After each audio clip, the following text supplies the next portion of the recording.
not requiring down payments, no proof of income, no documents at all. And that's exactly what they did. So instead of lending to responsible homeowners, called prime mortgages, they started to get some that were, well, less responsible. These are subprime mortgages. This is the turning point. So, just like always, the mortgage broker connects the family with a lender and a mortgage, making his commission. The family buys a big house. The lender sells the mortgage to the investment banker, who turns it into a CDO and sells slices to the investors and others.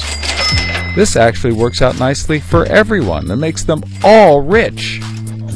No one was worried because as soon as they sold the mortgage to the next guy, it was his problem.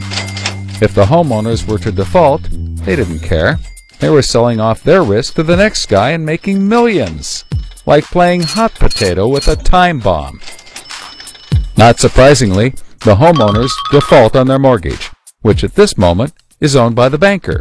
This means he forecloses and one of his monthly payments turns into a house. No big deal. He puts it up for sale. But more and more of his monthly payments turn into houses. Now there are so many houses for sale on the market, creating more supply than there is demand, and housing prices aren't rising anymore. In fact, they plummet. This creates an interesting problem for homeowners still paying their mortgages.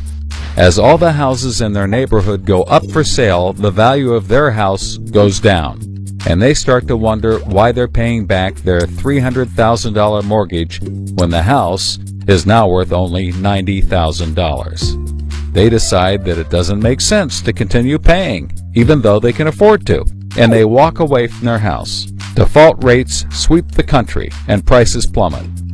Now the investment banker is basically holding a box full of worthless houses. He calls up his buddy, the investor, to sell his CDO, but the investor isn't stupid and says, no thanks. He knows that the stream of money isn't even a dribble anymore. The banker tries to sell to everyone, but nobody wants to buy his bomb. He's freaking out because he borrowed millions, sometimes billions of dollars to buy this bomb, and he can't pay it back. Whatever he tries, he can't get rid of it. But he's not the only one. The investors have already bought thousands of these bombs. The lender calls up trying to sell his mortgage, but the banker won't buy it, and the broker is out of work. The whole financial system is frozen, and things get dark.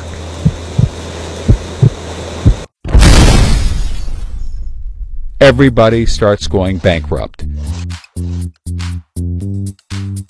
But that's not all. The investor calls up the homeowner and tells him that his investments are worthless. And you can begin to see how the crisis flows in a cycle.